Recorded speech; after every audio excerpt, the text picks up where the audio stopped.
Yo, what's good? It's your man, 100 Grand Ross with The Rock Never Stops. I wanted to do this video because I was just watching the Detroit Pistons versus the Washington Wizards. It's a shit that this old head basketball lovers do. Watching games that a lot of people probably don't even care about. But what was interesting was looking at Bradley Beal.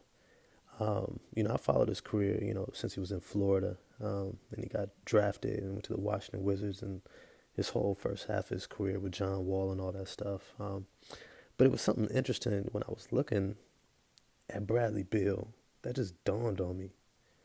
This brother's happy.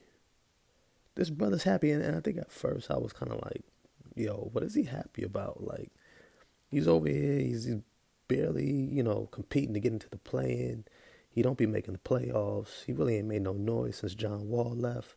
Um, he's had an all-star berth, but he really unspectacular career in terms of like looking at the greats or even his talent potential.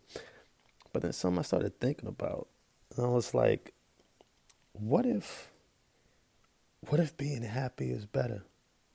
Like I know everybody like wants really talented athletes to be competing for championships, right? They want them to be, playing for, to win it all, right? We want everybody to be Stephen Curry, right? We want everybody to be Giannis. We want everybody to be Dirk, right? Stay with the same franchise and win a championship, or we want them to bounce, right? We want them to go someplace, like Shaq went to the Lakers and go win a championship, right? We want people to leave and go to the big markets. Yeah. But what's funny is like for every story that we remember, there's probably about 10 more that we don't remember, right? That doesn't end up well, right? Guys like Dwight Howard. You leave Orlando, you go to the Lakers and you get spit out in 2 years, right? Next you know, you become a journeyman, you're with the Rockets.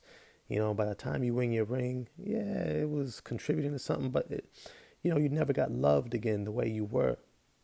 And something I started thinking about, and J. Cole has this song called Love Yours. And I was like, sometimes I think it's important, especially if you're a professional athlete, that if you got a good situation, love yours. Love yours. Because real talk, when you really think about it, like the grass always seems greener elsewhere because they say, literally, at the angle you're at, looking far away, it always looks better because all you see is the side of the blades of grass. But once you get there and you look down, you see the mud between the blades of grass, right? It looks beautiful because you're not there. You have no idea what it's going to be like. Think about guys like Anthony Davis, left New Orleans, right? And now everybody is talking, oh, he's glass, made of glass. Look, if he had stayed in New Orleans, didn't nobody care if he was made of glass. They had a superstar. They ain't never had one. And now he was it. And now he's in the Lakers, and people don't really even care about him. Even though he had just had a big game tonight, he might get his team into the playoffs, right? It's like, it's not always a better situation. Yeah, you might win a championship, but are you enjoying yourself? And it may seem like a little trivial thing, right? Of course they're enjoying themselves. It's basketball. They're playing a game that they love. Yeah, but for those of us who've actually played like beyond, let's say, high school, right? You know that competing at those higher levels, it's a full damn time job, meaning that you work your ass off. And if you ain't got coworkers you like, if you ain't got an organization you like, they're not doing right by you, it can get ugly real fast and you can actually hate what you're doing despite it being a game that you love. And so when I started thinking about it, Bradley Beal might have it right. Damian Lillard may have it right. Giannis Antetokounmpo probably has it right.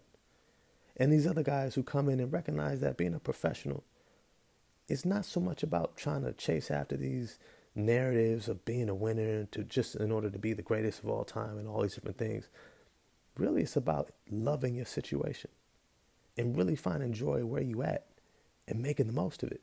And at the end of the day, you're playing a sport that you really only got a 10-year window, maybe 15 if you're lucky, to be able to play if you're a great player.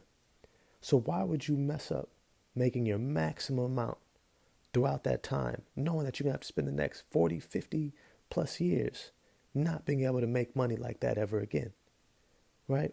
So when you look at a Damian Lillard, I do feel bad for him. I wish he was competing for championships. Shit, I hope the Portland Trailblazers get Victor Wembanyama in the draft because I don't think they're going to make the playoffs, especially when you look at their next 10-game stretch, right? It's brutal. And yet, that brother's happy too. But as always, I want to know what y'all think. Is it better to be happy in a good situation rather than looking elsewhere because it always looks a little bit better, but you really have no idea what it's going to be like once you get there?